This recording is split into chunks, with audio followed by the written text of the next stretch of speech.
Là, nous allons débuter notre webinaire qui a pour thème renforcer l'accès à la justice et aux services de santé pour les jeunes LGBTIQ+, en RDC.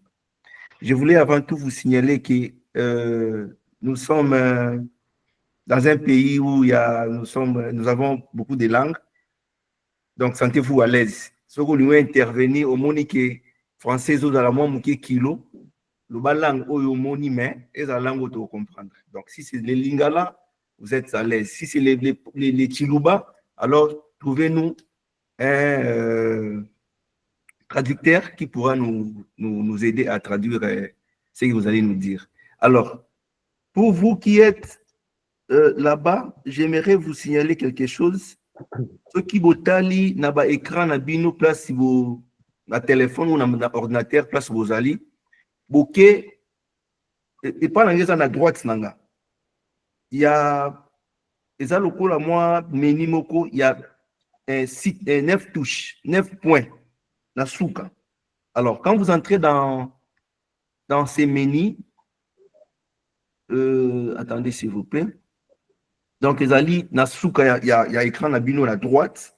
Soki bokoti, to cliquer yango bakomi outils de réunion. Alors quand vous entrez, le premier point, il y a une mention, il y a un point d'interrogation et il y a des questions. On a écrit des questions. Donc, quand vous cliquez là-bas, vous pouvez écrire vos questions que nous pourrons répondre durant les webinaires. Donc, si vous avez des questions à poser, vous l'écrivez là-bas et avec le temps, Maître sera là pour répondre à ces questions. Alors, notre webinaire d'aujourd'hui a pour objectif, je viens de vous donner les thèmes qui est de renforcer l'accès à la justice et aux services de santé pour les jeunes LGBT en RDC. Donc, pour renforcer justice, hein, pour renforcer accès à la justice et puis la service, il y a soins de santé pour les jeunes LGBT. Alors, pourquoi ce webinaire? Présentement, c'est pour nous présenter les cadres légaux congolais garantissant les droits à la santé, à la dignité, à la liberté des choix et à la vie, et proposer des mécanismes classiques de dénonciation et de lutte contre les discriminations dans les établissements de santé. Nous serons ici avec vous jusqu'à pratiquement 11h30. Alors, ce webinaire a été rendu possible par Génialissime. C'est quoi Génialissime? Génialissime est une structure identitaire œuvrant ici en RDC. Alors, nous travaillons pour l'inclusion sociale et l'amélioration des conditions de vie des personnes LGBT. Alors, pour aujourd'hui, non, pardon s'il vous plaît, excepté l'inclusion sociale et l'amélioration des conditions des personnes LGBT, nous touchons aussi sur la santé mentale des jeunes LGBT et aussi à la justice et aux droits humains. Seulement, nous mettons plus d'accent, ou alors particulièrement l'accent sur les personnes jeunes marginalisées en général, beaucoup plus les personnes LGBT. Je voulais aussi vous signaler que ce webinaire est enregistré. Donc, durant ces webinaires, je nous conseillerais, si possible, de couper nos micros pour ne pas déranger les autres, mais pour ne pas déranger les webinaires. Et il y aura un moment où nous aurons à poser des questions et nous aurons le temps d'interagir, donc de donner nos expériences, de poser des questions, en fait, et le maître sera là, maître Olivier sera là pour répondre à nos questions. Alors, aujourd'hui, nous avons choisi de mettre l'accent sur un double enjeu. Premièrement, c'est la santé et deuxièmement, la justice. Des droits fondamentaux à raison des stigmatisations, des discriminations, voire même des violences institutionnelles. Alors, il nous semble urgent aujourd'hui de comprendre les cadres légaux qui existent en RDC pour protéger ces droits-là, mais aussi d'identifier les leviers d'action et de dénonciation lorsque ces droits sont bafoués. Alors, Pour cette thématique, ces deux thématiques d'aujourd'hui, nous avons l'honneur d'accueillir Maître Olivier Okakesema. C'est qui Maître Olivier Okakesema? Maître Olivier, c'est un avocat inscrit près la cour d'appel de Kinshasa à Matete et au tableau national de l'ordre. Il est également un activiste des droits humains reconnu. Il est spécialisé dans les droits humains, économiques et sociaux, les droits à la santé et à la lutte contre toute forme de discrimination et d'exclusion avec une attention particulière aux populations vulnérables, dont les jeunes LGBT.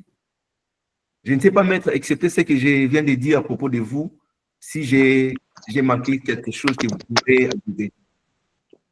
Non, c'est suffisant à ce stade. C'est une description assez complète de moi, de ma modeste personne. Je vous en remercie. Je vous en Merci beaucoup. remercie. Merci. Merci. Alors, durant ce webinaire, le maître va nous présenter le cadre légal congolais relatif à l'accès à la santé, à la dignité humaine, au droit à la vie et à la liberté des choix.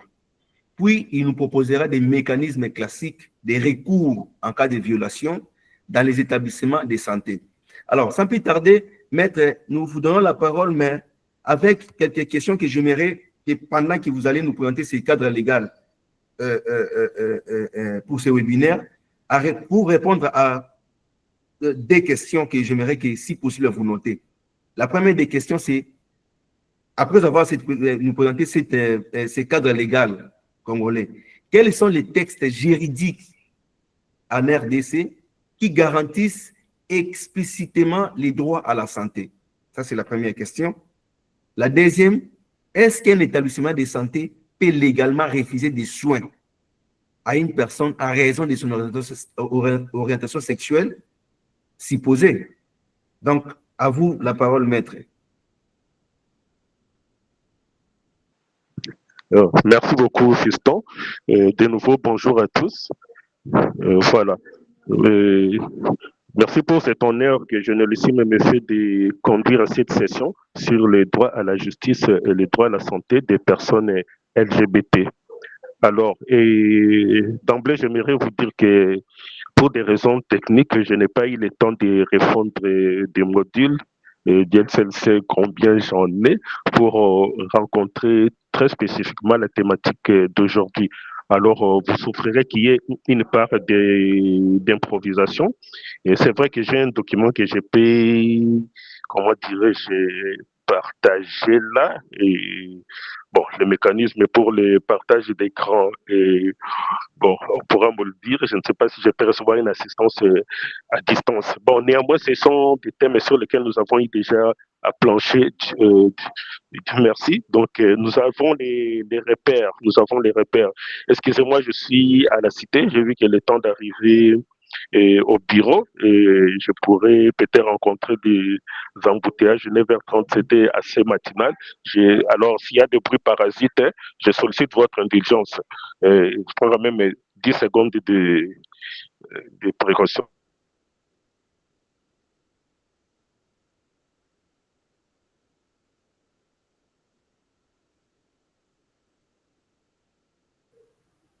Maître, vous êtes là? Voilà, je suis à vous. Merci. Et alors, et je vous promets de vous renvoyer un document fini dans les 24 heures à tous les participants et intéressés à creuser la question. Du moins, j'ai des références essentielles et j'ai un document qui est sous mes yeux, qui n'est pas parfait et sur lequel je vais essayer de m'appuyer. Voilà. Alors, Maître, donc, s'il vous plaît, oui, est-ce que c'est possible de partager les documents en question dans les groupes? Les groupes oui, créés pour... j'essaie. Oui, j'essaie de partager. Est-ce que j'ai le bon outil? Attends, je vois outil. Outils, non. Non,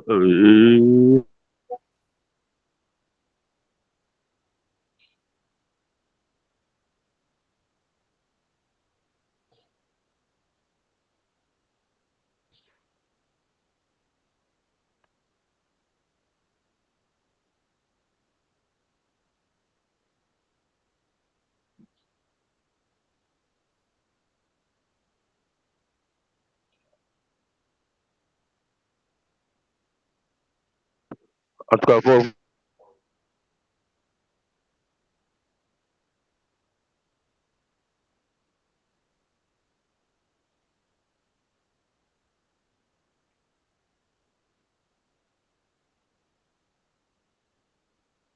Ça va? Ça évolue? Apparemment, il y a un souci avec les maîtres. En attendant, je tiens à signaler aux autres qui viennent d'arriver, bonjour à vous. Je voulais vous signaler que si votre écran, je ne sais pas si c'est à droite, à gauche.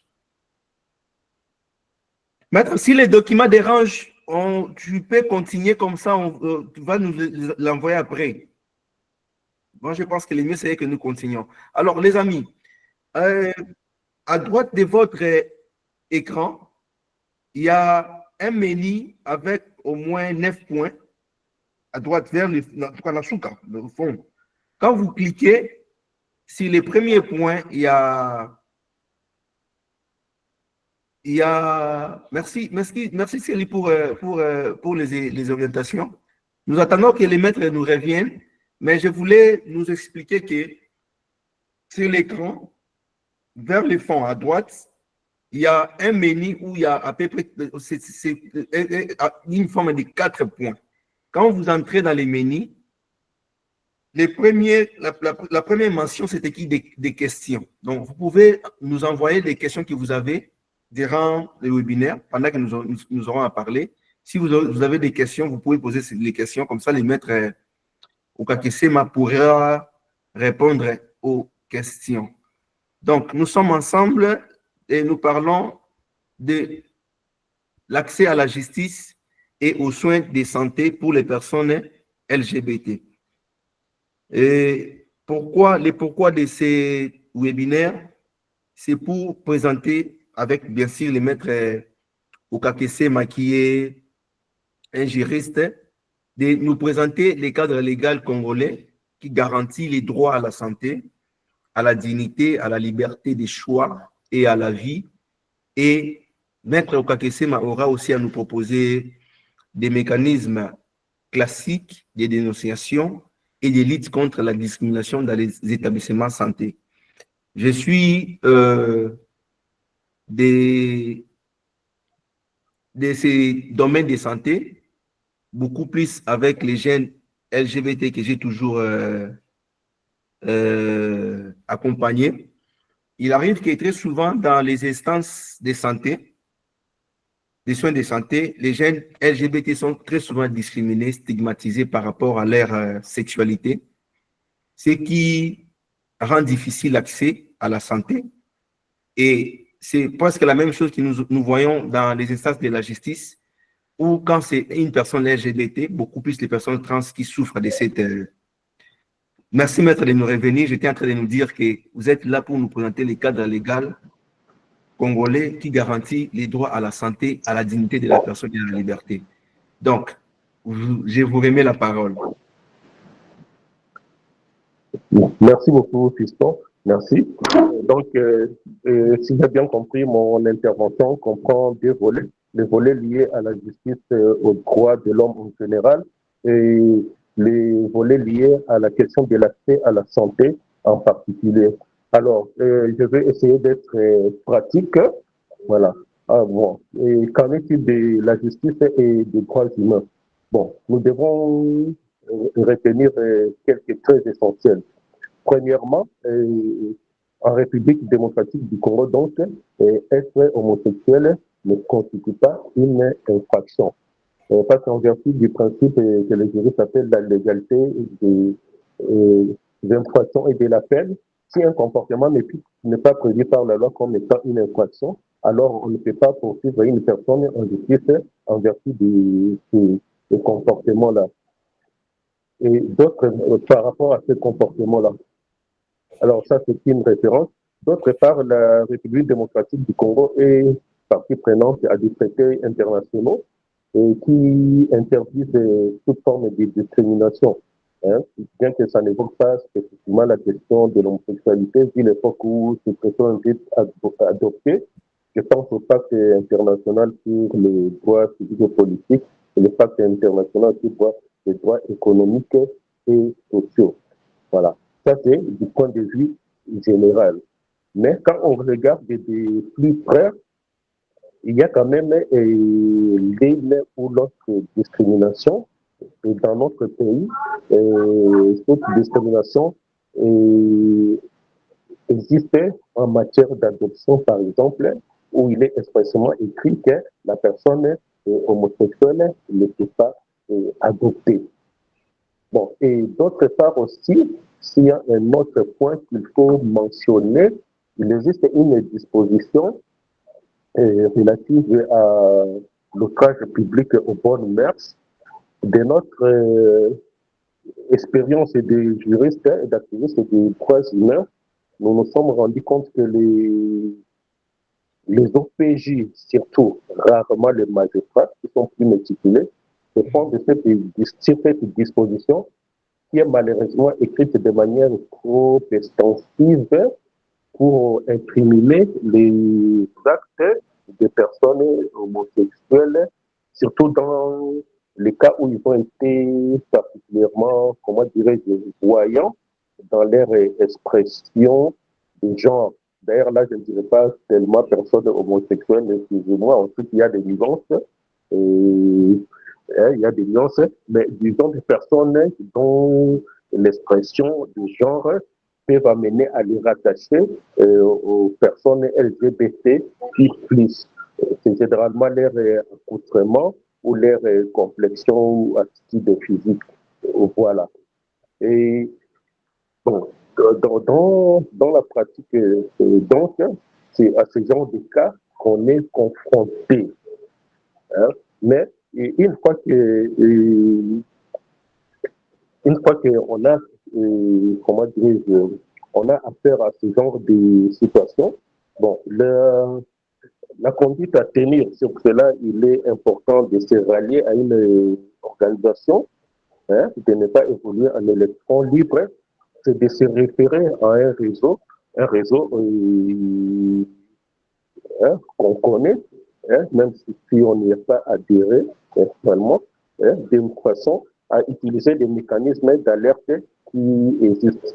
Aujourd'hui, dans notre pays, heureusement, il y a des initiatives qui sont nées pour faire face à la violation des droits des personnes vulnérables en général. Et celle des personnes LGBT en particulier, je pensais aux cliniques juridiques, au moins des cliniques juridiques que je qualifierais de spécialisées, hein, puisqu'il y a des cliniques juridiques ou autres qui n'ont pas tellement embrassé cette thématique des personnes LGBT. Bon, on sait que les droits humains ne sont pas un engagement à la carte, hein, ça c'est en théorie, mais d'autre part aussi la réalité est que les droits humains sont, comment dirais-je, une question à forte dimension culturelle, c'est-à-dire ça dépend d'un milieu et à un autre, il y a des gens qui sont plus ouverts sur certaines questions que d'autres.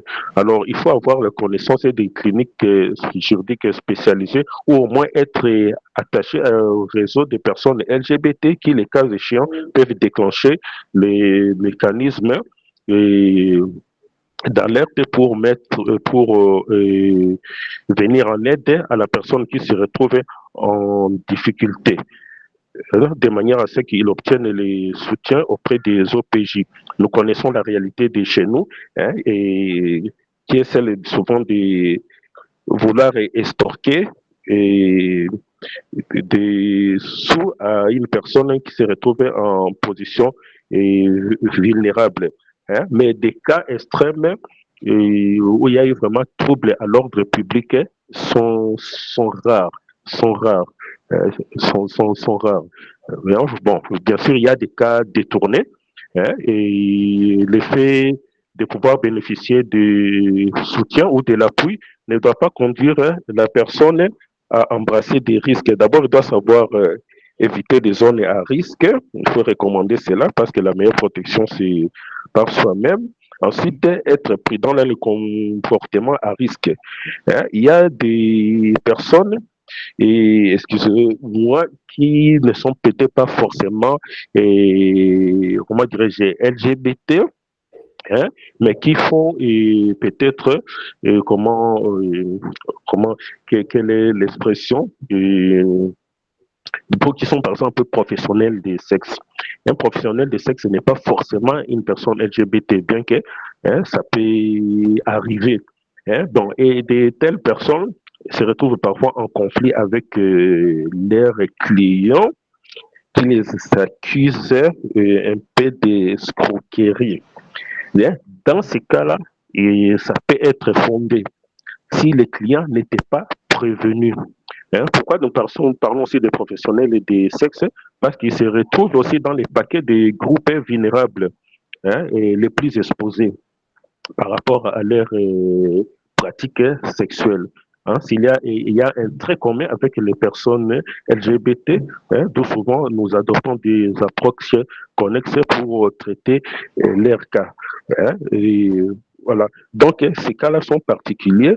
Et pour les professionnels des sexes, je conseillerais de trouver une façon d'aviser leurs clients, en sorte qu'ils ne puissent pas se prévaloir de n'avoir pas été informés, et voilà, d'avoir pris la personne pour une femelle, alors que ce n'était pas une femelle, puisque ça aussi, ce sont des cas les plus fréquents que l'on rencontre. Mais toutefois, cela ne donne pas lieu à ce qu'on puisse exposer leur visage tant qu'on les voit dans les médias. D'abord, l'instruction en matière pénale, elle est censée être secrète. Elle n'est pas publique.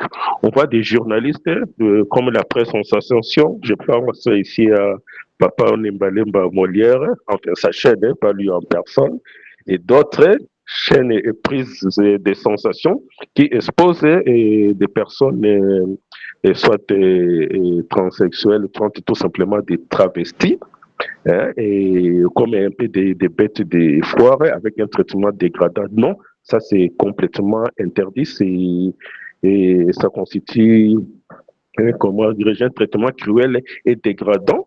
Et ça constitue même une torture, si pas physique, une torture morale, et en vertu desquelles on peut se retourner pour attraire les auteurs de ces comportements-là et en justice. Je parle beaucoup. Est-ce que vous arrivez à suivre les rythmes? Oui, Ah, si je suis trop rapide, vous pouvez, comment dirais-je, tempérer. Là, je ne suis pas devant mes notes sincèrement, mais je vous promets de répondre. Je n'ai pas assez de temps. Vous savez, quand on change de plateforme technique, ouf, aujourd'hui, beaucoup de choses, tel document, telle plateforme pour ouvrir un PDF, ça complique tout ça. Vous n'avez pas le temps d'avoir l'assistance technique. C'est un peu compliqué. C'est à quoi je me suis heurté. Donc, voilà. Donc, je parle un peu sur base de ma culture. Je n'ai pas de document en face de moi à ce stade-ci. Voilà. Bon, j'espère que au moment des questions et réponses, c'est que j'aurai effleuré trop rapidement pour être clarifié. Voilà. OK. Voilà, merci beaucoup. Donc, je parlais des traitements cruels et dégradants que subissent les personnes qui se retrouvent en situation de détention, la façon dont ils sont exposés dans les médias. Et soit dit en passant, et je ne suis pas encore dans le domaine de la santé, je vais passer et basculer à cela. En ce qui concerne les médias, en 2023, il y a eu une série de nouvelles lois qui encadrait les violences basées sur le genre dans les contextes des médias. Et au moins 3 ou 4 lois qui s'appliquaient directement ou indirectement sur cette thématique. L'une des lois d'ailleurs complète la loi de 2006, et sur les violences sexuelles. Alors, et ces lois-là, nous aussi, en tant qu'activistes des droits des personnes LGBT, nous pouvons nous en prévaloir. Nous pouvons nous en prévaloir. Et nous pouvons avoir l'occasion de vulgariser cela. J'espère que dans ma petite notice qui va suivre, il y aura un résumé de cela pour ceux qui, ou du moins des références pour ceux qui veulent creuser la question. Voilà un peu résumé sur la question des droits humains, accès à la justice en général. puisse j'aurai le temps de revenir sur des questions. Voilà. Si j'oublie des questions en introduction, hein, si j'oublie, tu pourras me récapituler pour que je puisse les rencontrer spécifiquement. Voilà. Alors, qu'en est-il de l'accès à la santé? Alors, pour ce qui est de l'accès à la santé, il y a des références expresses. Hein? Je parle des références expresses qui mentionnent ouvertement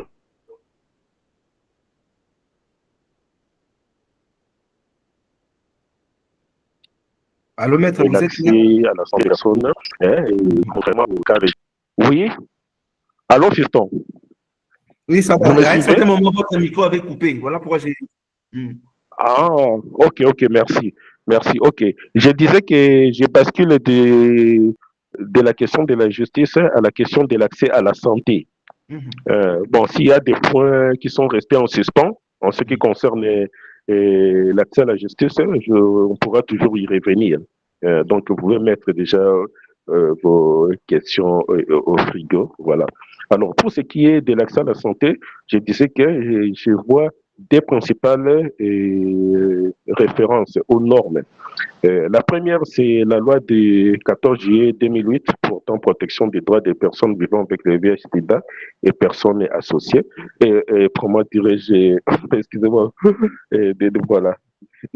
Cette loi-là hein, cite les personnes, hein, et comment dirais-je, cite les personnes homosexuelles dans la catégorie des personnes vulnérables au VIH. Ce qui sous-entend quoi? Ce qui sous-entend que toutes les politiques hein, menées par le gouvernement pour lutter contre le VIH-Sida et pour permettre au plus grand nombre d'accéder aux soins et traitements couvrent aussi les personnes homosexuelles en tant que personnes vulnérables au VIH-Sida. Cela a constitué pour nous activistes une ouverture hein, et par un cercle vertueux pour pouvoir revendiquer et éventuellement d'autres formes de reconnaissance. Hein, puisque cela a permis, j'appellerais ça de petite révolution, hein, des personnes homosexuels ont été associés à la politique nationale contre le VIH-Sida. Hein. Je pense particulièrement à toutes ces institutions hein, nationales comme le CCM et autres. Donc, ça a donné, comment dirais-je, un visage quand même humain hein, à la question LGBT en RDC. Hein, et ça a aidé à réduire les discriminations, hein, du moins dans les domaines de la santé, en ce qui concerne particulièrement les VIH. Alors, une autre disposition que je voudrais évoquer ici hein, est celle de la loi cadrée sur la santé, une loi qui a été promulguée,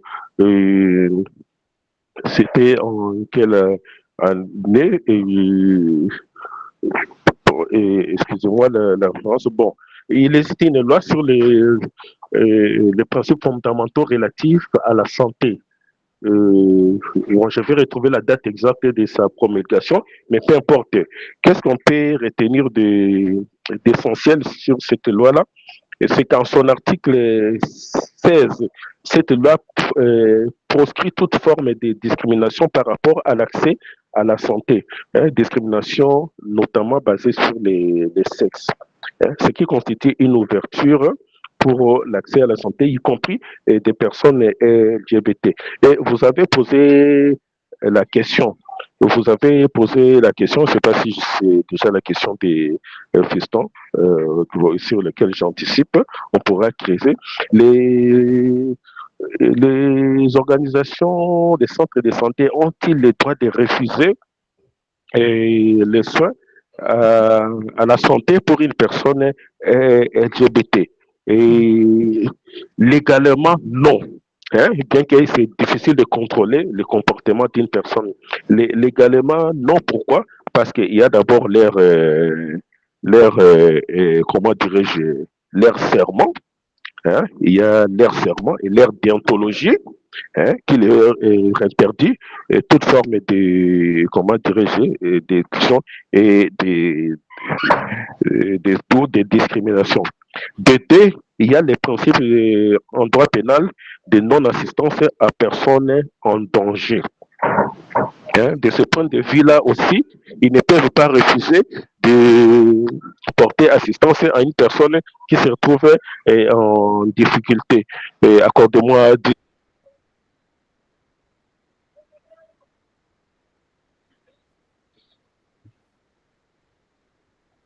Apparemment, il y a maître a demandé 10 secondes pendant qu'il se prépare. Je ne sais pas, peut-être les problèmes techniques ou alors. Allô? Oui, Allô, nous sommes là. Allô, Fiston? Oui, veuillez m'excuser, j'ai interrompu 10 secondes pour mettre fin à un bruit parasite. Est-ce que, les amis, vous arrivez à me suivre? Hein? Vous arrivez à me suivre? Nous te suivons. J'aimerais aussi me rassurer des autres participants s'ils sont là. Oui. Veuillez vous rassurer auprès des autres participants pour que ça ne soit pas un monologue. Oui, il y a quand même des réactions. Ils sont là, ils suivent. Ok, merci beaucoup. Merci beaucoup. Voilà. Et voilà, je parlais donc de l'interdiction comment dirais-je, de l'infraction de non-assistance à personne en danger. Plus loin même, il y a une disposition en ce qui concerne les fonctionnaires. Et d'atteinte aux droits reconnus aux particuliers. Donc, il y a un faisceau de dispositions sur lesquelles les juristes peuvent se baser. Alors, mais dans certains cas, bien que cela ne soit pas ouvertement prescrit à ce jour dans notre législation, je dois voir de plus près la déontologie des médecins, puisqu'il y a une discussion sur ce point en ce qui concerne la question de l'accès à l'avortement médicalisé en vertu du protocole de Maputo. C'est la problématique de, comment on appelle ça déjà, de l'objection de conscience. Alors, dans les pays où l'objection de conscience est consacrée, on dit que lorsque vous ne pouvez pas faire une prestation médicale, parce que cela heurte votre foi ou vos principes de vie, vous avez l'obligation de référer immédiatement à un autre confrère et un autre collègue qui peut lui effectuer cette prestation-là. Alors, cette discussion-là a eu lieu, à ma connaissance, autour de l'application comment dirais-je, du protocole de Maputo en ce qui concernait la question de l'accès à l'avortement, puisque le protocole de Maputo, c'est bien plus que cela, c'est sur les droits de la femme africaine en général, y compris la question de l'accès à l'avortement médicalisé. Mais en dehors de la question de l'avortement, il ne me semble pas qu'il y ait eu des discussions en ce qui concerne l'objection de conscience, qui ferait qu'un prestataire de soins refuse d'apporter assistance à une personne en raison de son orientation sexuelle réelle ou supposée. Mais si maintenant un patient se retrouve devant un tel cas, bon, que peut-il faire? Évidemment que si on n'est pas en bonne santé, ce n'est pas le moment d'aller exercer les recours. Voilà encore une nouvelle fois l'importance du travail en réseau, et l'importance de diffuser l'information pour qu'une personne qui est en désarroi puisse obtenir les soins. Mais s'il y a des professionnels de santé, c'est important de les sensibiliser. Je pense que les activistes des droits de l'homme doivent les faire et peut-être éventuellement saisir les juridictions pour les cas les plus retentissants. Il y en a eu. Il y a eu des cas où les personnes vraiment en détresse se sont vues refuser les soins et traitements, et cela a eu une issue fatale pour eux. Et dans de tels cas, c'est à notre responsabilité, à nous les activistes, de revenir pour obtenir comment dirais-je, une sanction exemplaire. Mais à ma connaissance, tel n'est pas encore le cas. On avance avec les gants C'est vrai, vous connaissez la discussion générale qui existe. Il y a des écoles, il y en a qui disent qu'il faut foncer dans la revendication des droits, et tandis que d'autres pensent qu'il ne faut pas réveiller les chats qui dorment. Allons-y, mollo, mollo. C'est un dilemme pour les activistes. Voilà. Mais chez les anglo-saxons, ils ont ce qu'ils appellent les litigation surgery. Excusez-moi pour les anglophones puristes. Donc, ça signifie quoi? C'est littéralement, comment dirais-je, et ce sont des décisions judiciaires qui font des précédents. Chez les Anglais, la jurisprudence pèse beaucoup. Donc, s'il y a déjà un jugement qui a été euh, dicté dans un sens, toutes les autres situations que suivent sont, comment dirais-je, obligées de se conformer à ces jugements-là. Alors, s'il y a déjà un jugement qui a condamné un médecin, par exemple, qui a refusé, d'apporter ce soin à une personne en raison de son orientation sexuelle et réelle ou supposée, cela constitue un illustre présent. Ici, chez nous, bien que la jurisprudence ce soit une source de droit inférieure à la loi, mais néanmoins, elle peut faire date, ce qu'on appelle les arrêts des principes, par exemple. Ça, ce n'est qu'une parenthèse. Bref, je résume pour l'accès à la santé. Euh, oui, les personnes LGBT ont droit à l'accès à la santé, d'abord en vertu de la loi sur le VIH-Sida, pour ce qui est du VIH et des infections associées au VIH, mais aussi en vertu de la loi cadre sur la santé qui exclut toute forme de discrimination, notamment en ce qui est du, comment dirais-je, en ce qui concerne les sexes. Et dans les sexes, nous interprétons ça extensivement comme l'orientation sexuelle aussi. Nous pouvons valablement nous fonder sur cela, mais aussi sur le plan général en vertu des normes et des déontologies.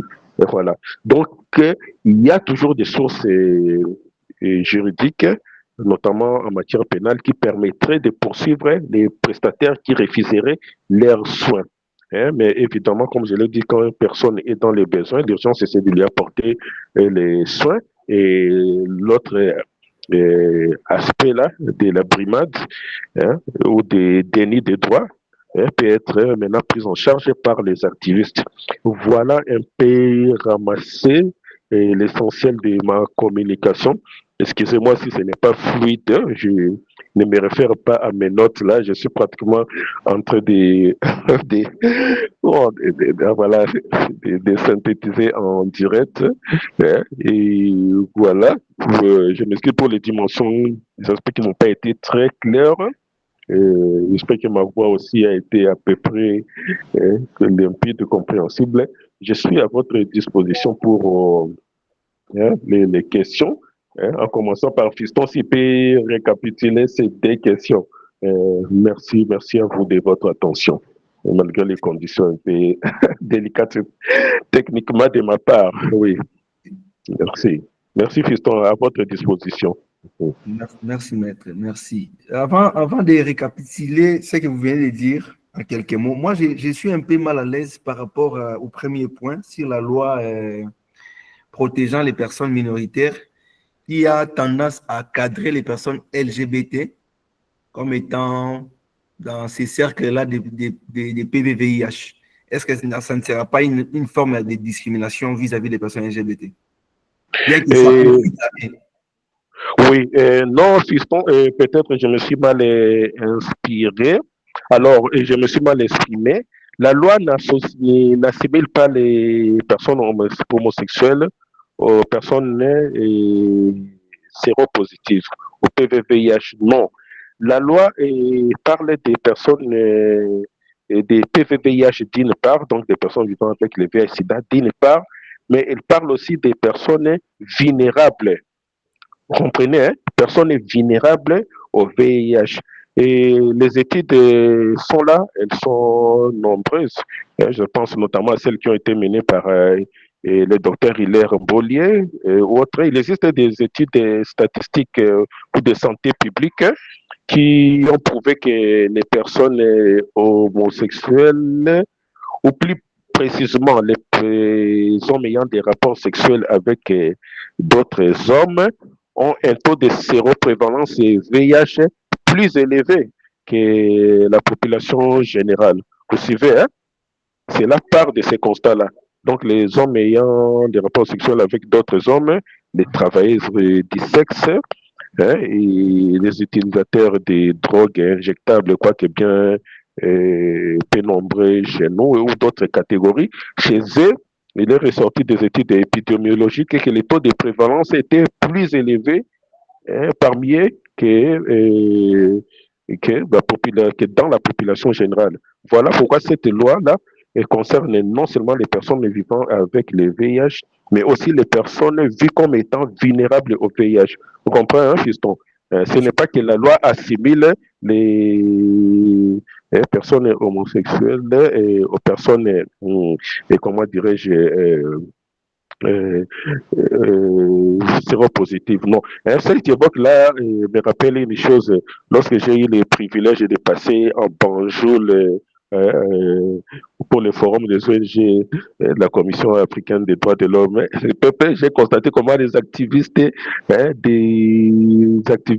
LGBT très sensibles à cette question-là, sur ces questions, ils ont refusé catégoriquement qu'on puisse se rapprocher leur comment dit, je leur lis tout leur plaidoyer, hein, à celui de la question du VIH. Hein, parce qu'il y avait, et je le comprends, hein, il y avait, comment dire, des préjugés, il y avait une confusion regrettable. Hein, et on sait peut-être d'où ça part. Hein, on dit qu'au début de l'épidémie des VIH, on a attribué l'origine aux personnes homosexuelles, etc., etc. Hein, vous connaissez toute la littérature eschatologique qui existe sur ces points-là. Hein, voilà, ça a contribué aussi à la discrimination, à renforcer la discrimination. Hein, voilà. Hein, c'est pourquoi c'est très bien de vouloir faire la part des choses. Hein, je comprends tout à fait ta position, fiston. Hein, mais la loi a été formulée dans un sens de rencontrer les préoccupations de la santé publique. Voilà. Mais il n'y a pas de confusion, ne fait pas de confusion, ne dit pas que les personnes LGBT, elle parle des personnes homosexuelles, hein, sont des personnes, forcément des personnes séropositives. Non, la loi n'a pas dit ça. Merci, fiston. Voilà, merci. Merci, maître, pour cette intervention aussi riche que vous nous avez présentée. Je voulais rappeler aux participants qui sont derrière les caméras que nous avons des possibilités pour réagir, pour poser des questions, comme je vais de voir des questions devant mon écran que je vais passer au maître. Donc, sur vos écrans, dans les côtés droits, je pense. Chez moi, c'est de ce côté ici. En bas, il y a des menus. Il y a un menu qui est noté comme je vois Jonathan qui a levé la main. Voilà, Jonathan, on vous écoute.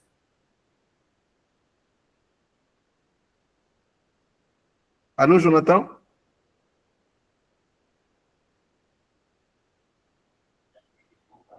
Allô, Jonathan, est-ce que vous avez peut-être pas désactivé votre micro?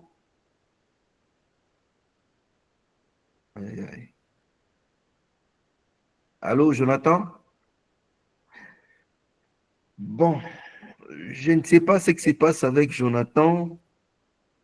Ah, ok. Selon les menus, vous n'avez pas les moyens de réagir, mais vous pouvez poser des questions en écrivant vos questions, comme j'étais en train d'expliquer. Sur les bas de vos écrans, à droite, je pense, il y a des menus. Il y a un menu qui est comme l'icône de messagerie, des messages. Vous pouvez cliquer pour poser des questions. Et puis après, il y a encore un autre menu qui a la forme à peu près des points, 9 points, pardon. Quand vous cliquez dans les menus en question, la première mention, c'est écrit des questions. Et puis, il y a un point d'interrogation qui est mentionné. Quand vous entrez, vous pouvez nous envoyer vos questions et je prendrai soin de les lire et de les transmettre au maître au Kakesema. Donc, nous parlons du renforcement d'accès à la justice. Jonathan, il y a moyen de poser des questions. J'étais en train d'expliquer. Sur les bas de ton écran, à droite, il y a des menus. Il y a un menu de messagerie et puis il y a un autre menu avec une forme de points. Il y a 9 points. Quand vous entrez, vous avez la possibilité d'écrire des messages les questions pour que les maîtres Okakesema vous répondent. Donc, nous parlons du renforcement de l'accès à la justice et aux soins de santé. Il y a eu des questions qui ont été posées aux maîtres pour savoir s'il y a des textes juridiques en RDC qui garantissent explicitement les droits à la santé. Et si, il y a une deuxième question, c'était de savoir si, par l'orientation sexuelle d'une personne, les établissements de santé peuvent refuser les soins de santé, peut-être pour les personnes LGBT. Alors, durant son intervention, le maître a expliqué qu'il y a des lois, des normes qui sont déjà internationales pour les personnes, qui protègent les personnes LGBT. La première, c'est la loi qui protège toutes les minorités. Alors, tous les groupes minoritaires, pardon. Dans ces groupes minoritaires, il y a aussi les minorités sexuelles, qui sont les personnes LGBT, qui sont protégées par la loi. Donc, personne ne peut interdire à une personne LGBT d'accéder ni à la justice, ni aux soins de santé. Il y a peut-être la question de nos OPJ, des policiers, qui ont une tendance d'exagérer ou de discriminer les personnes LGBT. C'est une question qui dérange, mais que les personnes LGBT sont appelées d'abord à se protéger, à ne pas s'exposer. Et le maître a parlé aussi des professionnels de sexe qui devraient ne pas s'exposer en public, en fait, de travailler, mais d'abord, la protection, c'est personnel. Vous voyez? Et puis de connaître ses droits afin de les défendre.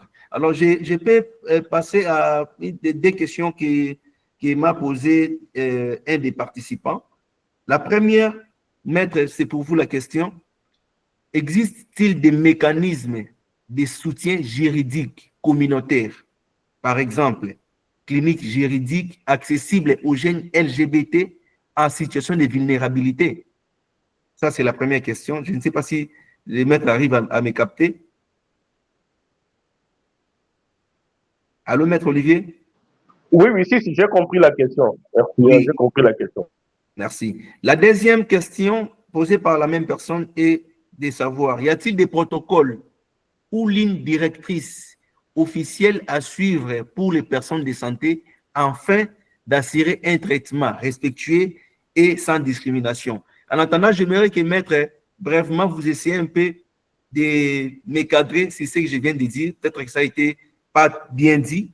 Rapidement, me recadrer et puis répondre aux deux questions. Merci. Oui, merci. Donc, j'ai compris deux questions. La première, c'est de savoir s'il existe des mécanismes communautaires d'assistance juridique aux personnes LGBT. Et la seconde, ça porte sur quoi? S'il existe des protocoles pour pour prodiguer des soins aux personnes LGBT. C'est de ça qu'il s'agit. Hein? Voilà. Un traitement respectueux et sans discrimination. Oui, traitement respectueux et sans discrimination. Voilà. Bon. Et commençons par la première question. Oui, les mécanismes communautaires existent. Hein, ils ont été mis en place et comment dirais-je, ils sont promis dans le sens qu'il y a des, je crois savoir, il existe des campagnes de sensibilisation, hein, beaucoup a été fait, comment dirais-je, les privilèges d'être associé au projet, évidemment, toute ma reconnaissance à Patou et à Julien Lissim. Hein, donc, je sais ce qui a été abattu par là pour sensibiliser les membres de la communauté LGBT aux services qui sont mis à leur disposition, notamment en ce qui concerne l'assistance juridique. Et il y a d'autres organisations aussi qui font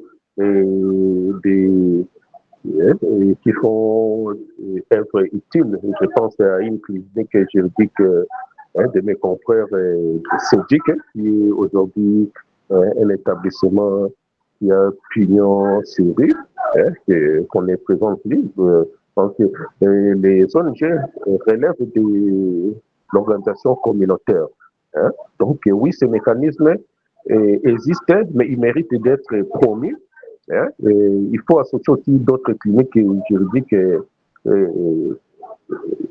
comment dirais-je, pour qu'ils aient la bonne information ou du moins la bonne attitude, parce que comme je l'ai relevé au début, et ce n'est pas tout activiste des droits humains qui est tolérant vis-à-vis des personnes LGBT. Hein, on a déjà été dans les réunions communes, on a vu comment dire, des écarts d'attitude sur cette question-là. Hein. Bref, oui, il existe des mécanismes communautaires. Maintenant, il faut que des mécanismes d'alerte soient aussi connus et que les voies d'accès à ces mécanismes communautaires soient diffusées. Hein, sinon, les personnes qui sont dans les besoins, et il y en a qui risquent de ne pas être au courant, qui peuvent recevoir assistance. Maintenant, bon, les limites, c'est parfois des limites de moyens ou des limites de personnel, mais en tout cas, même nous,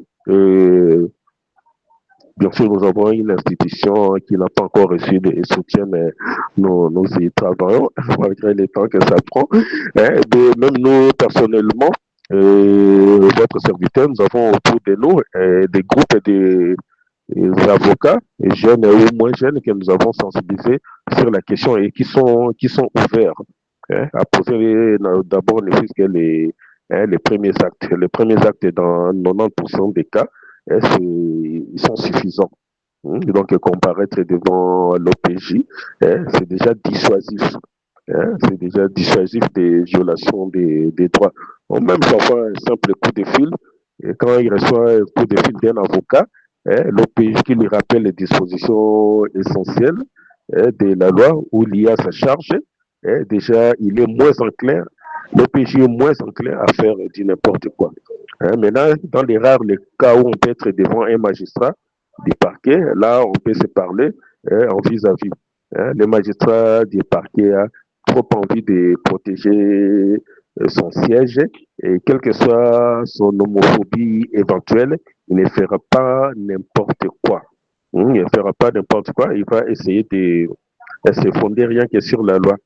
Et les rares cas de condamnation que moi je connais, qui sont des personnes LGBT, et là aussi j'aimerais tirer la sonnette et mettre membres de la communauté en garde, c'est les pièges liés à l'âge du partenaire. Attention, attention, attention. Hein.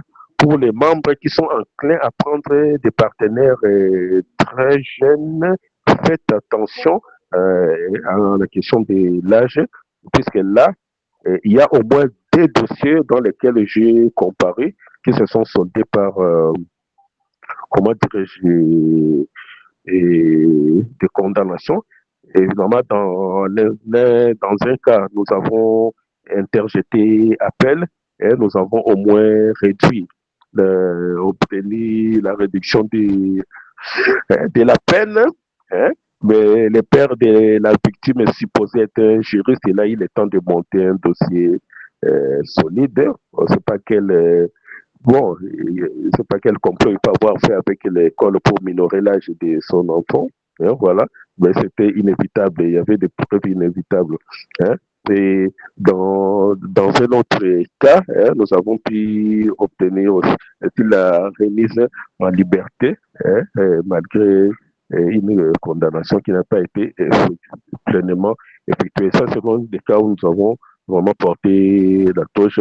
Nous sommes allés en justice. Mais d'autres cas, on arrive à les décanter le plus souvent à la police ou au niveau des parquets. Ce sont les cas les plus graves qui vont au tribunal. Parce que pour qu'un magistrat puisse déférer dossier au tribunal, il faut qu'il ait des éléments solides. Alors, l'un des pièges, comme je l'ai dit, c'est lié à l'âge des partenaires. Il faut faire très attention à ça. Voilà pour les premiers points. Alors, existe-t-il des protocoles pour la prise en charge médicale des personnes LGBT? Des protocoles officiels, à ma connaissance, non. Hein? Mais nous savons que les organisations pour l'accès à la santé, et comment dirais-je, et notamment celles qui travaillent avec les personnes LGBT, ouais, je sais pas, on partageait leurs bonnes pratiques en la matière. Hein, puisqu'au cours des séminaires de sensibilisation, il n'y a pas que nous, les juristes, qui intervenons. Hein, c'est multidisciplinaire en fait. Hein, il y a des personnes qui interviennent sur la santé mentale, questions psychologiques. Il y en a aussi qui interviennent sur la question purement des prises en charge médicales et ils ont eu à partager les bonnes pratiques. Hein. Bon, il serait à souhaiter que tout cela soit compilé. Je ne sais pas si un jour cela peut revêtir un saut officiel, hein, et ça serait une bonne chose. Mais il y a des initiatives qui sont en cours. Hein. Une fois, j'ai partagé l'information sur une initiative pour une prise en charge holistique. Hein. Bon, c'est encore au niveau fœtal, mais hein, ça peut avancer. Mais sur le plan officiel, des normes édictées par une direction du ministère de la Santé, puisque c'est leur prérogative. Hein, et non, je n'ai pas connaissance de l'existence des protocoles sur le plan purement officiel. Je n'ai pas connaissance de ça, parce que dans le domaine des VIH-Sida, cela a été le cas. Hein, et j'aimerais que un professionnel de la santé dans le domaine des VIH-Sida puisse voilà, peut-être apporter sa lumière s'il y en a parmi nous. Puisque c'est eux qui sont censés s'en servir sur le plan officiel, mais de mon point de vue, je n'ai pas cette information-là. Merci. Vraiment. Merci beaucoup, maître. Merci pour tous ces éclaircissements que vous nous apportez. Je viens de recevoir encore une question. La personne n'a pas pu poser la question avec les dispositifs, les dispositions prises. Et il m'a envoyé la question en PV. Et la personne veut savoir quels dispositifs institutionnels et sociaux sont mis en place afin d'assurer la protection des jeunes LGBT confrontés à la discrimination.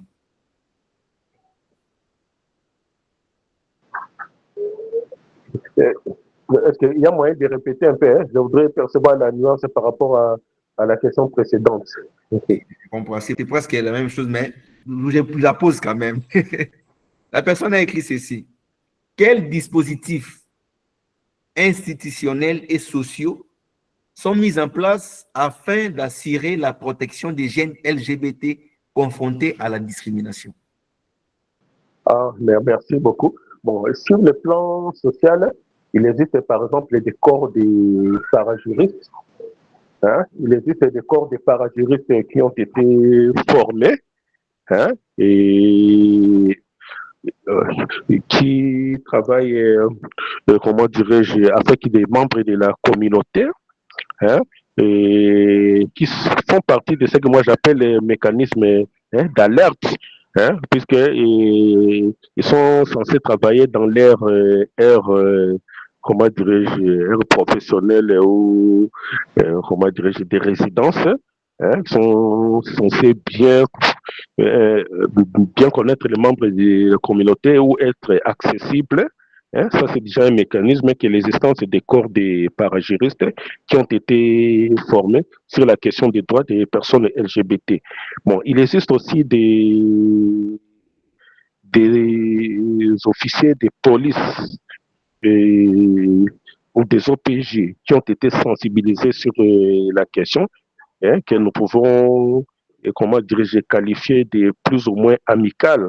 Hein, ou amicaux, il faut parler au pluriel, du moins qui sont avertis sur cette question, hein, indépendamment de leur point de vue, comment dirais-je, personnel. Hein, lors des séminaires, nous avons vu qu'entre le début et la fin des séances d'information et de sensibilisation, il y avait toujours évolution de point de vue, il y a des préjugés qui tombaient. Hein, et en tout cas, en sortant de ces séminaires de sensibilisation, ces OPG-là ne sont plus les mêmes. Hein, voilà, et c'est aussi, comment dirais-je, un dispositif social qui existe. Et d'autres organisations ont fait un travail louable parmi les leaders religieux. Hein. Il existe des organisations, je pense à Conaré, là, je pense à Rainbow, l'organisation de Rainbow, c'est Rainbow, voilà, hein, House qui, of Rainbow. au revoir, vous offrez un bon merci, qui Ouais. travaille aussi avec des leaders religieux et ils ont fait un travail de fond, hein, et dans ce cadre-là. Et enfin, non, je ne vais pas oublier, à tout Seigneur, tout honneur, nous-mêmes, un génialissime, hein, oui, bon, il y avait cette activité qu'on tenait les week-ends où on mettait face à face la population générale, hein, et les groupes de personnes LGBT ou jeunes LGBT, hein, pour permettre un dialogue dans des conditions, comment dirais-je, qui permettent la compréhension mutuelle. Hein. Bref, il y a un travail de fond qui a déjà été réalisé dans la société et qui, bon, enfin, j'ai l'impression que c'est en train de porter des fruits. Hein, sans parler de tout ce qui est diffusé à travers les médias, hein, avant que les conseils supérieurs audiovisuels ne viennent mettre sa grosse patte sur le plat. Hein, mais bon, tout cela va être on va dire, sûrement qu'on va surmonter cela, on l'a déjà fait. Hein, bref, oui, il existe des mécanismes sociaux, hein, qui existent. Hein, et il faut juste diffuser l'information. Hein, voilà, d'où hein, tous les différents corps qui existent parajuristes, accompagnateurs et psychosociaux ont un grand rôle à jouer, hein, pour faire de l'information ciblée dans les circonstances où l'information générale n'est pas possible. Et voilà sur ce point ce que je peux dire. Ah, il y a un aspect que j'ai oublié. C'est une question? Allô, maître? Oui, non, oui, oui. Sur cette même question, je ne sais pas s'il y a une partie que j'ai oubliée. Non, ça va, vous avez répondu aux deux questions, aux trois questions qui ont été posées. Et il y a encore une autre question qui vient d'arriver. La personne veut savoir quelles sont les stratégies qui sont mises en place pour lutter contre la stigmatisation des jeunes LGBT dans les structures de santé publique. Et est-ce que ça existe, ces stratégies-là? Si ça existe, quelles en sont ces stratégies?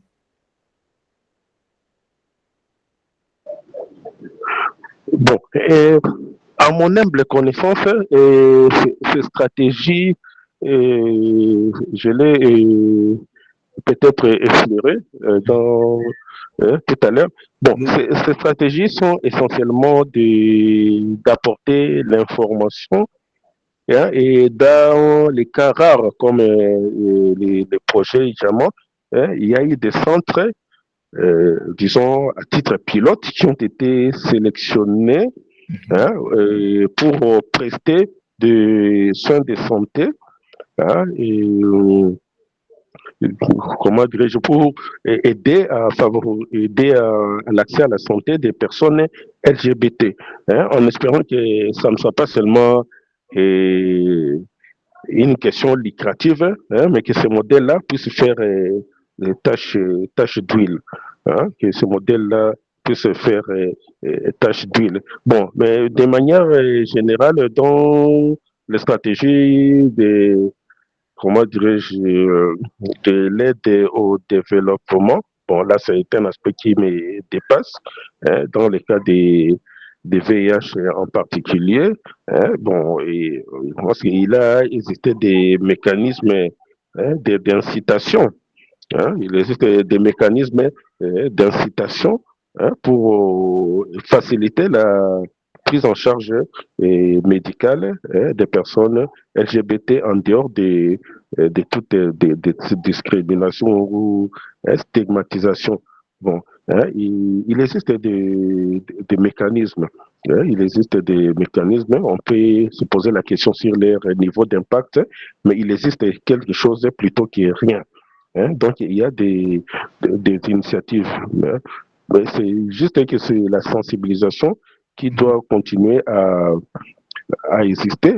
Si des guides ont déjà été produits, j'espère que c'est le cas. Si tel n'est pas le cas, il faudrait par exemple produire des guides sous forme de brochures ou autres à l'endroit des professionnels de la santé. Voilà, pour présenter ça d'une manière qui puisse passer, quoi, que d'aucuns ne puissent pas interpréter comme étant la promotion de l'homosexualité, etc., etc. Mais à ce jour, oui, il y a oui, il y a des stratégies qui sont des stratégies appellation d'inclusion, hein, qui ont été mises en place. Oui, ça existe. Mais il faut peut-être les élargir, les amplifier. Voilà. Merci beaucoup, maître. Merci pour cette intervention.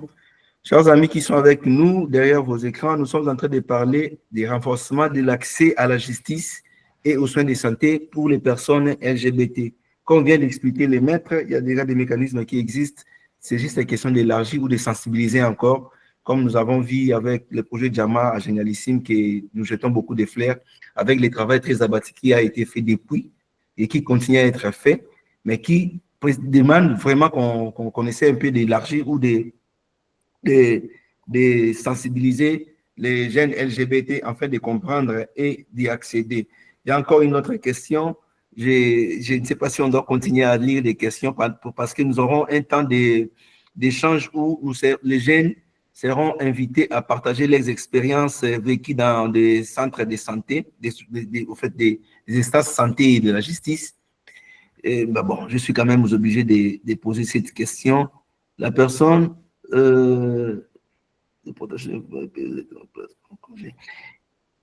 c'est presque ce qui venait d'être dit, hein. Quels mécanismes de protection et de confidentialité peuvent être mis en place pour encourager les jeunes LGBT à consulter sans peur d'être rejetés ou dénoncés?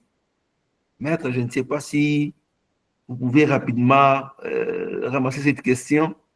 Et bon, voilà, quand même, commençons par celle-là, parce qu'il y en a deux. Quels mécanismes de protection et de confidentialité peuvent être mis en place pour encourager les jeunes LGBT à consulter sans peur d'être rejetés ou dénoncés? Merci beaucoup. Ah, oui, et les mécanismes de protection et de confidentialité. D'abord, en ce qui concerne la confidentialité, toutes les professions à ordre sont averties sur la question du secret professionnel. Hein? Bon, oui, sur la question du secret professionnel, et le contenu de leur entretien avec les clients ou les patients n'est pas être censé partager à des tiers sans leur aval. Hein? Et violer cela, c'est une entorse. Hein? Bon, ça peut sembler lointain, mais il existe des ordres professionnels pour ces professions-là. Hein?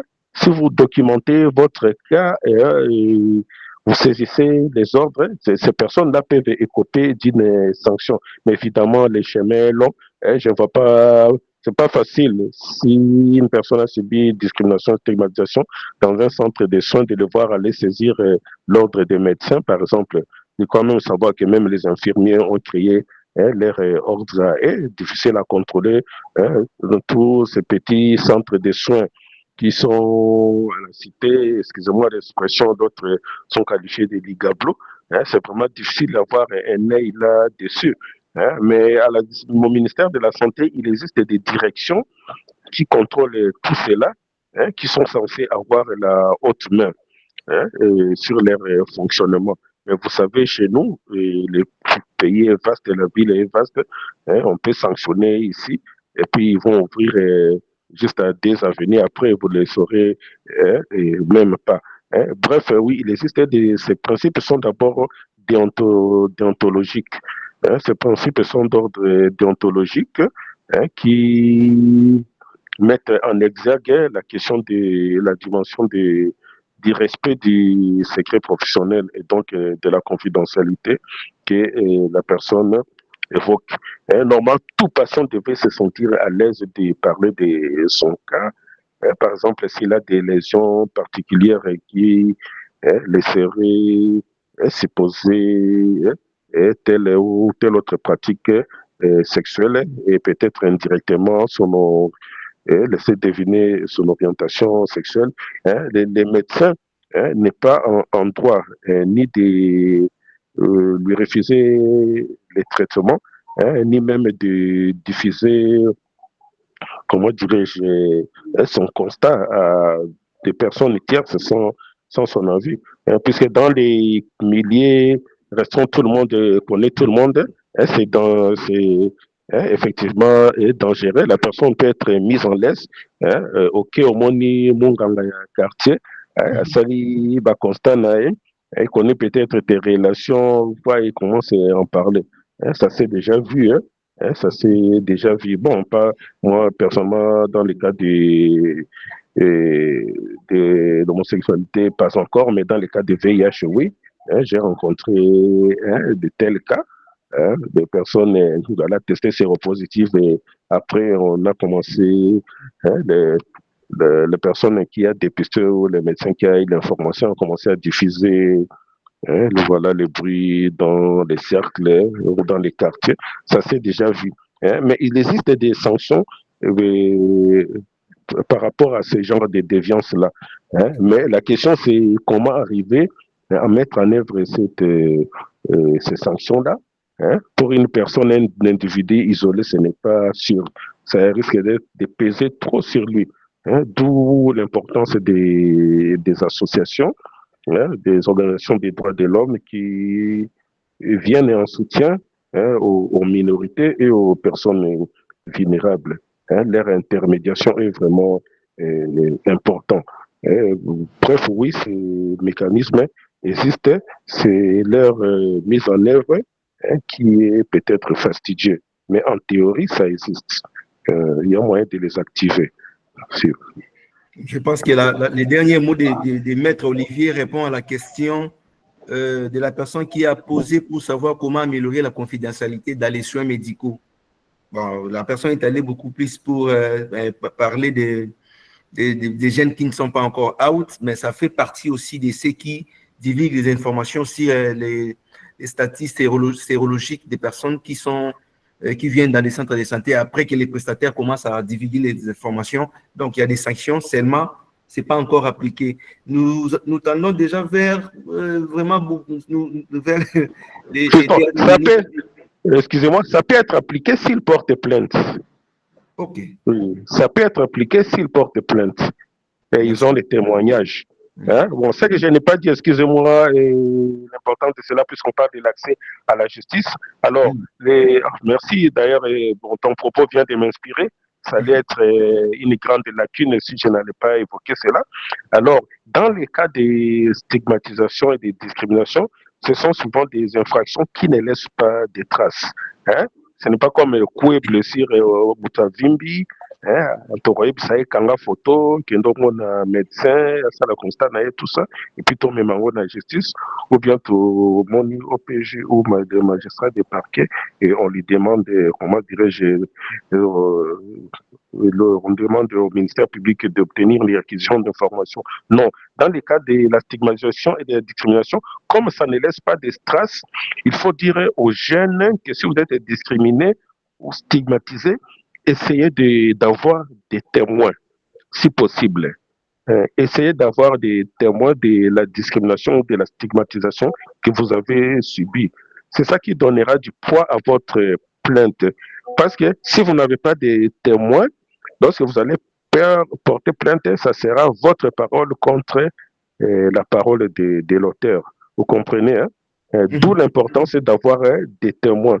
Quand vous êtes victime d'actes de discrimination ou de stigmatisation dans les domaines de la santé ou même en dehors du domaine de la santé, dans la vie en général, essayez d'avoir des personnes qui ont constater la même chose que vous et qui peuvent aussi avoir le courage de venir témoigner lorsqu'ils seront appelés à témoigner. Parce que la discrimination et la stigmatisation ne laissent pas de traces et leurs preuves sont apportées par les témoignages. Voilà ce que j'allais ajouter. C'est très important. Beaucoup de ce genre de plaintes peuvent ne pas aboutir tout simplement parce que l'auteur va nier et vous, parole contre parole, vous ne pourrez rien. Mais s'il nie et qu'il y a des témoins qui confirment, là, il sera cuit. Voilà, c'est très important à souligner. D'accord. Merci beaucoup, maître. Il y a encore des questions qui arrivent, mais vu les temps, je ne saurais pas lire toutes les questions. Il y a un ami qui a posé 4 questions et je vais de transmettre ces questions au maître pour enfin qu'il réponde même dans les groupes, mais je vais quand même poser une avant qu'on passe dans les témoignages. La personne veut savoir, pensez-vous qu'il soit réaliste de voir un jour en RDC une loi spécifique de protection des minorités sexuelles, où cela reste un sujet tabou que personne n'osera défendre au Parlement?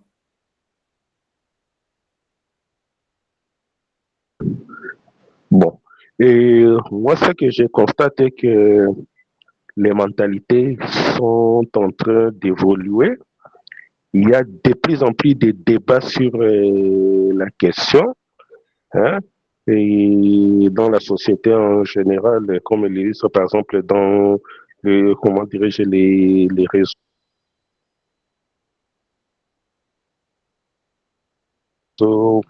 sociaux. Il y a de plus en plus de discussions sur cela. Ce qui est hautement tabou, ça ne l'est plus totalement. Hein. Il y a de plus en plus, comment dirais-je, d'activistes audacieux qui ont publiquement, comment dirais-je, clamé leur statut. Hein. Et donc, la société est en train d'évoluer. Hein. Il y a des initiatives en cours. Hein. Et je vous ai parlé, par exemple, de ce projet d'accompagnement holistique qui est encore au niveau d'élèves. Hein, mais toutes ces initiatives-là peuvent faire boule de neige, hein, et donner lié à quelque chose de plus grand, y compris dans le sens de la protection. Hein, je vous ai dit tout à l'heure, la brèche en RDC a été ouverte par la loi sur les VIH, qui était un début de reconnaissance. Hein, déjà ça, il existait une reconnaissance au niveau des droits à la santé. Hein, mais cela peut s'étendre maintenant et à d'autres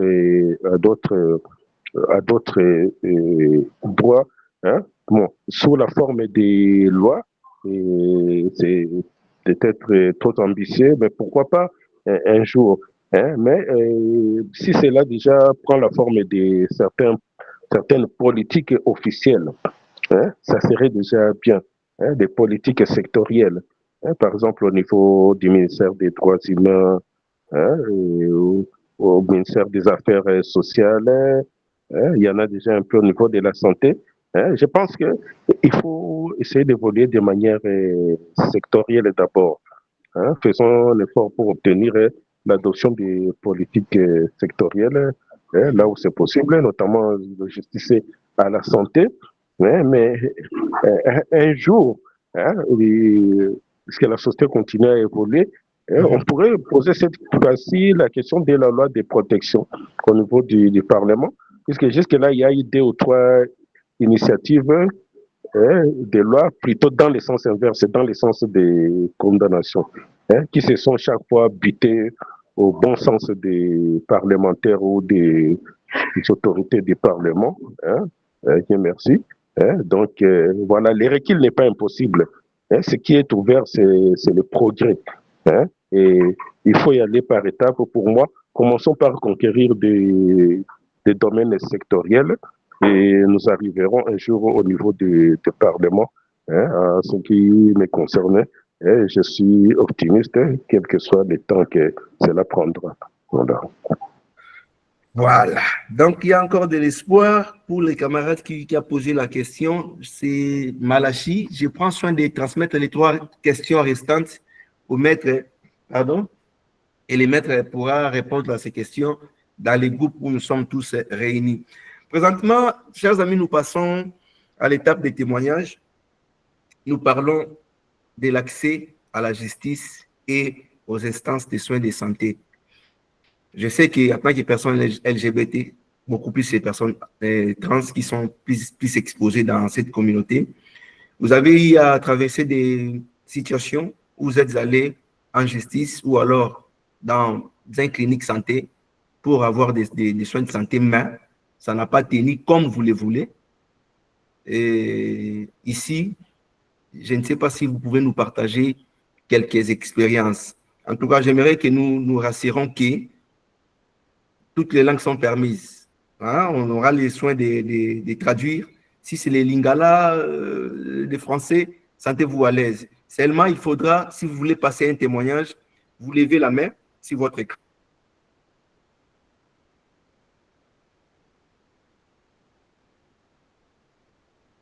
Pour Oloba, disons. Donc, si vous voulez donner une expérience, juste la question de lever la main et vous aurez la possibilité de parler et de faire votre témoignage. Je pense que le micro est à vous. Je vois là, j'ai 12 participants jusque-là. Qui de vous a un témoignage à donner par rapport à l'accès aux soins de santé? Au Kenaki hôpital, au Kenaki la police, ba finga kiyo, ba beta kiyo, ou passer ce témoignage là.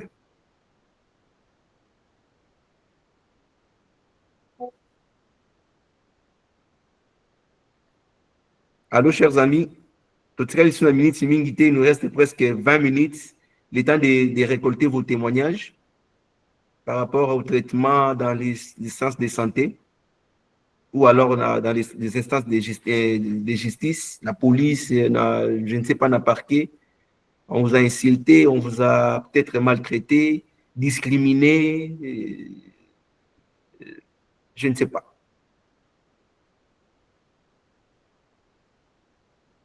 Aucune main jusque-là.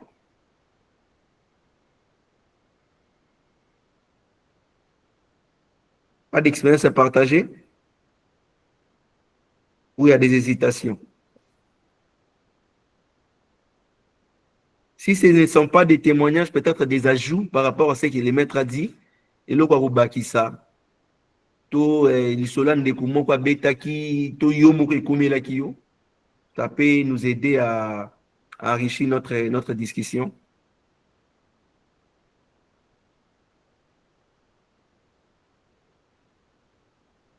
Aucune main jusque-là, en tout cas. Les participants n'ont pas le courage de donner les témoignages. La langue n'a rien à voir, en tout cas. Sentez-vous à l'aise. Nous sommes Congolais. Nous avons LGBT, on se connaît. Donc, ceux qui ont voulu et pour Sungabiso, toi, Sungawande, comme ça, va comprendre ni Ntolekelaki, ni Nekumelaki, ni na centre de santé, na police. Et puis, vous avez une forme à plaidoyer. Je vois Béni. Béni a levé les mains. Béni Kabwe. Béni, vous avez la parole.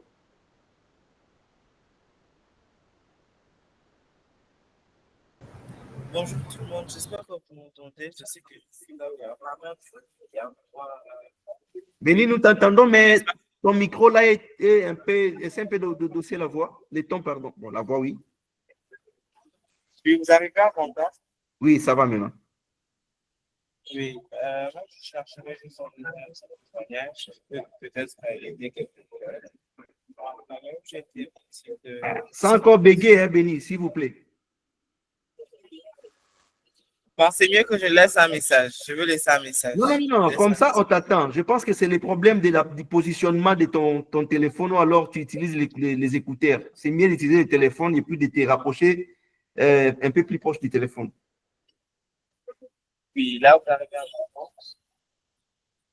Ouais, ça va. J'ai utilisé d'un centre de santé. Aïe, aïe, aïe. Je veux laisser un message. D'accord, Béni, merci. On aimerait bien avoir ces témoignages parce que ça va nous aider. Alors, je ne sais pas accepter Béni Kabwe dans les publics qui de nous a peut-être subi une discrimination, une stigmatisation à Kendaki hôpital, à Kendaki soins de santé, à Kendaki centre convivial, et puis Batreta qui est Mabé, Tala qui est Mabé, Katela qui est Lingala, ou alors a été mal jugé dans la police, Bakanga qui est injustement, ou alors les policiers l'ont insulté, je ne sais pas, parce qu'il y a des témoignages, parce que Béni avait commencé malheureusement pour nous, son micro a un souci, à boutique il a dit ce témoignage, il y a un message, qui de reste peut encore essayer. Je vois il y a de nouveaux Béni, il y a Béni Ndoumbu qui vient d'entrer, il y avait Béni Naka aussi, pardon, qui venait d'entrer.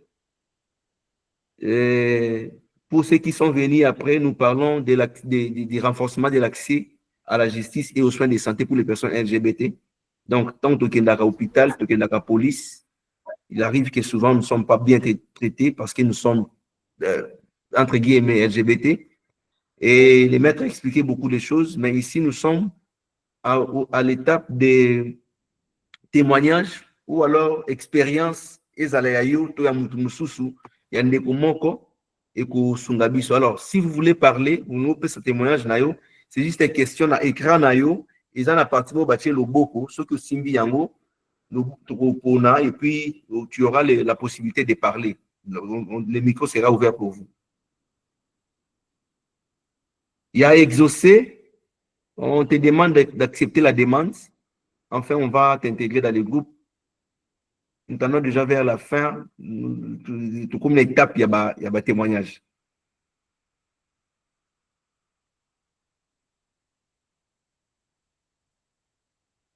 Est-ce que tu as ou tu as dit?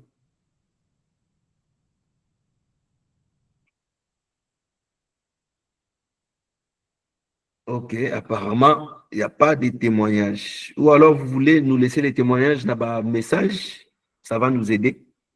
Je ne sais pas si la technique peut les permettre, parce que bientôt là, on devrait normalement arrêter. Il y a apparemment un petit souci avec la technique.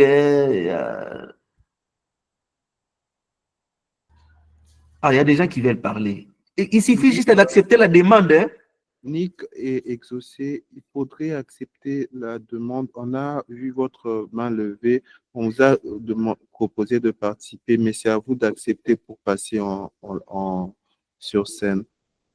Merci, Skili.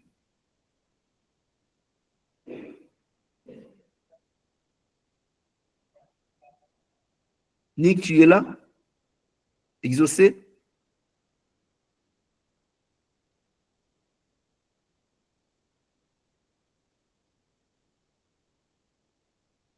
Nick, Exaucé, est-ce que vous pouvez accepter la demande afin de vous permettre de parler?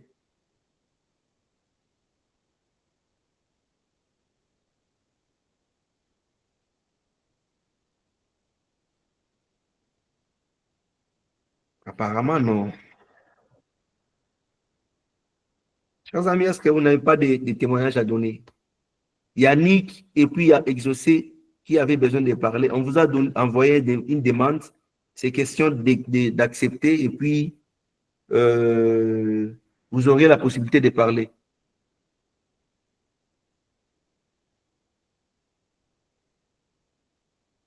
Ou alors ils ont désisté. Et elles ont désisté.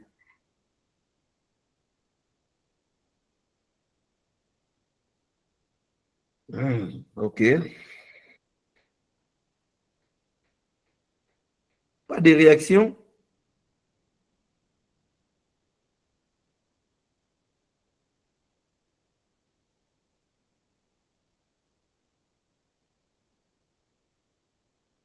Donc, pas de témoignages. Voilà. S'il n'y a pas de témoignages, je continue avec les questions, quelques questions restantes avec les maîtres Olivier Okakesema. Yannick qui est en train d'écrire dans les groupes. J'essaie un peu comment faire pour accepter l'autorisation. La technique, il y a des personnes, des gens qui veulent intervenir, mais ils ont un souci avec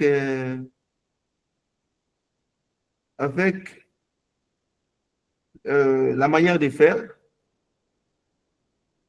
Il y a Nick et Exaucé qui ont écrit dans les groupes qui aimeraient intervenir, donner des témoignages. Malheureusement, ils n'arrivent pas. Je vais signaler que le maître Olivier aura à nous partager les contenus de son intervention. Ça nous aidera à comprendre. Alors, veuillez m'excuser, je suis un peu sorti de la conférence à un moment, merci. Ce n'est pas un problème, maître. Je suis en train de dire à nos participants que vous aurez le temps de nous partager les contenus de votre intervention qui nous aiderait à... Oui, tout à fait, je vais le faire. Je vais le faire. Oui, environ 24 heures, j'espère que je vais le faire. La oui. justice. Tout à fait, je vais le faire. C'est promis. Malheureusement pour nous, avec la technique, nous avons un souci pour que nos jeunes interviennent, donnent des témoignages. Voilà. Aïe, aïe, aïe. Il y a encore des gens. En attendant, maître, on pourra, s'il y aura des témoignages, nous allons revenir. Ici, il y a quelques questions que nous avons préparées. Nous voulons savoir, maître, quelles sont les démarches concrètes pour porter plainte après un acte de discrimination dans un hôpital?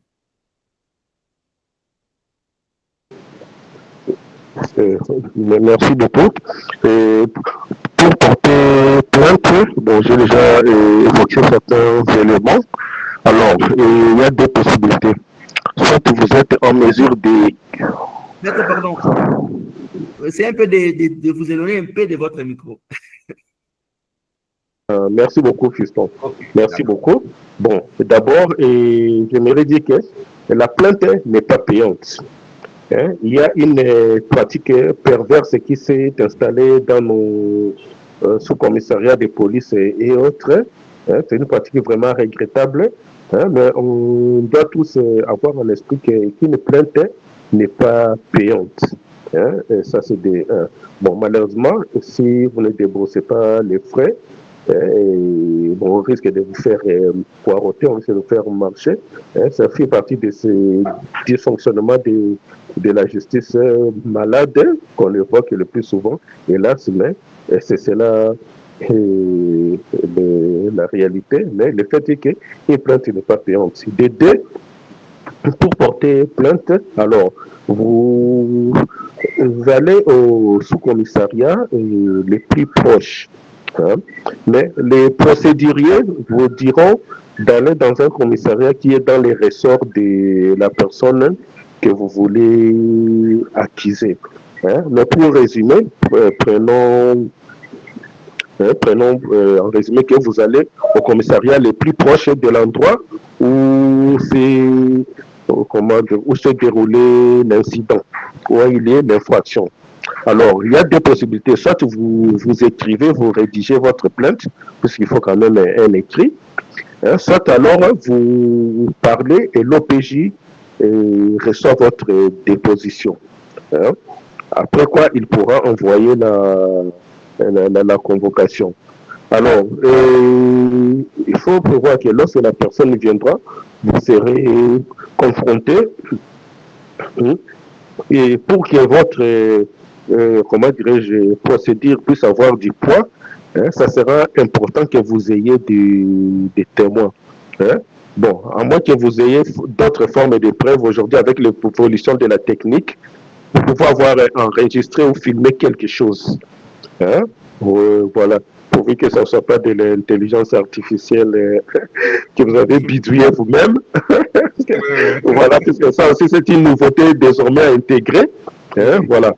Et donc, c'est des formes de preuves pour les comportements de stigmatisation et de discrimination, ce soit les témoignages ou aujourd'hui les moyens électroniques aussi, j'ai oublié, c'est-à-dire enregistrement, filmé, etc. Hein, que vous allez trouver une façon de verser cela au dossier. Bien sûr, en conservant quelque chose en sûreté pour vous. Hein, au cas, hein, bon, vous aurez sous quelle forme partager ce fichier-là. Hein, ça peut être partagé directement dans le téléphone de l'OPJ, etc. Hein. Voilà. Et après quoi, l'instruction va se poursuivre. Si l'OPJ trouve que c'est vraiment fondé, hein, il va transférer des dossiers au parquet. Hein, et si vous tenez vraiment à aller loin, si vous ne trouvez pas un compromis au niveau de la police, ça peut être soit des excuses, soit des réparations, ou même vous vous satisfaisez du fait que l'auteur a été mis en, comment dirais-je, en garde à vue pendant la 48 heures, etc. Hein, si vous ne vous satisfaisez pas de cela, vous avez la latitude de suivre votre dossier pour que ça aille plus loin, c'est-à-dire de la police au parquet, du parquet peut-être au tribunal, où on peut avoir un procès. Mais pour que le dossier aille plus loin, vous devez avoir des preuves solides. Bref, je me résume. Hein, pour porter plainte, vous pouvez vous rendre au SUSIAT le plus proche. Mais de préférence, quand vous le pouvez, faites-vous assister. Faites-vous assister par les parajuristes, par exemple, hein, qui ont été formés par nos organisations. Les parajuristes, hein, ils sont là pour rendre service de proximité et ils sont en contact avec les cliniques juridiques, hein, en général, et les avocats en particulier, qui peuvent les épauler si vraiment hein, c'est nécessaire. Hein. Voilà. Lorsque j'étais encore dans les projets Gamma, j'ai fait le plaidoyer. J'espère que ça va aboutir, hein, et que nos parajuristes puissent avoir une carte ou un document qui les reconnaît comme activistes des droits de l'homme. Hein. Il y a plusieurs possibilités. Hein, on peut notamment voir comment travailler avec la Commission nationale des droits de l'homme. En tout cas, la loi sur les activistes des droits de l'homme, je vois que cet aspect-là de reconnaissance, c'est très important. Ça joue un rôle de protection des défenseurs des droits humains et ce qui leur permet de rendre un meilleur service. Et voilà. Bref, je me résume. C'est le commissariat de police le plus proche et autant que possible veiller à vous faire assister dès le début. Hein? Et voilà, veillez à partager l'information à vos proches parce que de manière perverse ici chez nous, vous pouvez voir quelqu'un qui va porter plainte et s'il y a un OPJ un peu téméraire là, à vide, va voir et il retourne le dossier contre vous. Ou lui commence par exemple à vous tracasser. Ça s'est déjà vu aussi. Alors partagez aussi votre situation avec un proche. Bon, pour le surplus, c'est le travail des juristes pour ne pas trop vous embrouiller avec la procédure, mais c'est là. Et voilà. Et de préférence, agissez quand le fer est encore chaud. Et le plus tôt, c'est le mieux. Voilà, avant que certaines formes de preuves ne soient dissipées. Et voilà un peu de manière résumée à ce stade. Merci, maître. Du coup, vous avez répondu à une question qui a été posée pour savoir que faire lorsqu'on a peur de dénoncer une injustice par peur des représailles. Donc, faites-vous assister. Il y a les parajuristes qui nous sommes aussi. Dans d'autres organisations génialissimes, House of Rainbow, dans des projets de VIH avec la plateforme mondiale, PNMLS, il y a des parajuristes. Quand vous avez peur de dénoncer, faites-vous assister, allez vers les parajuristes, ils vont vous orienter. Avant de terminer, je passe un témoignage qui vient de nous envoyer un jeune, un participant qui a dit, alors parfois quand on se rend dans des pharmacies pour demander un produit pour se soigner, les pharmaciens posent des questions parfois pas bien, parfois pas éthiques. En vrai, ce qui dérange ne sont pas des questions, mais comment ils les posent. C'est comme s'il est scandalisé de vous voir. Au final, on se tait, on quitte la pharmacie sans pourtant obtenir ce qu'on cherche. Ce qui favorise quelquefois les morts, les suicides, les maladies qui ne se soignent pas.